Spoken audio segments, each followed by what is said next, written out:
একবার একটা বাচ্চা ছেলে সে স্কুলে পড়তো। তো স্কুলে তার ফুটবল খেলার খুব ইচ্ছা। সে প্রতিদিন ফুটবল খেলতেও, কিন্তু ছেলেটা ছিল একটু অলস। সে প্র্যাকটিস করতো না, কিন্তু গোল করার তার ইচ্ছা, খেলারও খুব ইচ্ছা। সে কোনোদিন গোল করতে না পেরে সে মন খারাপ করে বসে থাকে প্রতিদিন। তো একদিন সে তার কোচ স্যারকে বলছে, স্যার আমার পায়ে জুতো নেই, আর তার জন্য আমি গোল করতে পারি না। তো কোচ স্যার ভাবলো যে ছেলেটা মন খারাপ, আমি এক জোড়া জুতো দিয়ে দিই। কিন্তু কোচ স্যার ভাবলো যে না, জুতোগুলো আমি এইভাবে দেবো না, জুতোগুলো আমি অন্যভাবে দেবো যেন ছেলেটা প্র্যাকটিস করে। এবার ছেলেটা প্রতিদিন পায়ে হেঁটে হেঁটে তার বাড়িতে যায়। আর কোচ স্যার একদিন কী করলো, বাড়িতে যাওয়ার পথে একটা বিরাট একটা গাছ আছে, ওই গাছের পেছনে লুকিয়ে থাকলো এবং সামনে এক জোড়া নতুন জুতো রেখে দিল। ছেলেটা যাওয়ার সময় ওই জুতোগুলো দেখলো এবং জুতোগুলো দেখে মনে মনে বললো যে এত সুন্দর জুতো। জুতোগুলো সামনে গেল, ডানে বেয়ে দেখলো কেউ আছে কিনা, কেউ নেই। তো গাছ থেকে যে কোস্তার, ওই কোস্তার গাছের পেছন থেকে একটা আওয়াজ দিল, এই জুতোগুলো তোর, এই জুতোগুলো পরে যদি তুই খেলিস তাহলে তুই গোল করতে পারবি। এই জুতোগুলো হলো জাদুই জুতো। তো ছেলেটা এই কথা শুনে খুব খুশি হলো এবং জুতোগুলো নিয়ে বাড়িতে চলে গেল। বাড়িতে গিয়ে সবাইকে দেখাচ্ছে, দেখো আমার নতুন জুতো, এবং এই জুতোগুলো জাদু জুতো, এই জুতোগুলো দিয়ে আমি এখন প্রতিদিন গোল করব।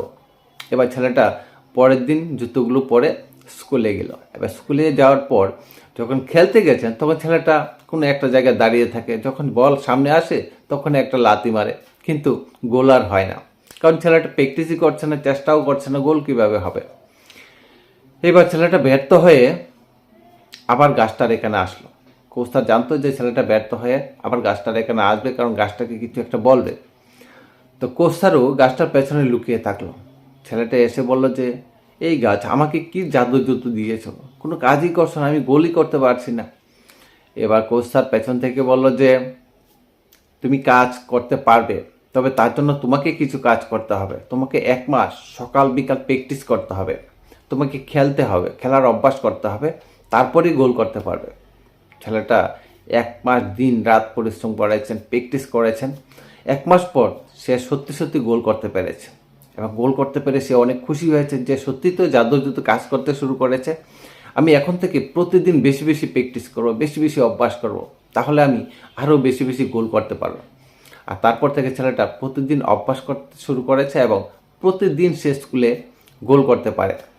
তো গল্পটার মূল উদ্দেশ্য হলো যে কোনো জাদু, কোনো চমৎকার আমাদের জীবনেও কাজ করে না। আমাদের জীবনে একটা জাদু কাজ করে, সেটা হলো আমাদের পরিশ্রম, আমাদের অভ্যাস। আমরা যে কাজটা করছি সেই কাজটা আমাদেরকে অভ্যাস করতে হবে প্রতিদিন। আর যদি অভ্যাস করি তাহলে কিন্তু আমরা আমাদের কাজটা সুন্দরভাবে করতে পারবো। তো গল্পটা কেমন লাগলো অবশ্যই জানাবেন। ধন্যবাদ সবাইকে, ভালো থাকবেন।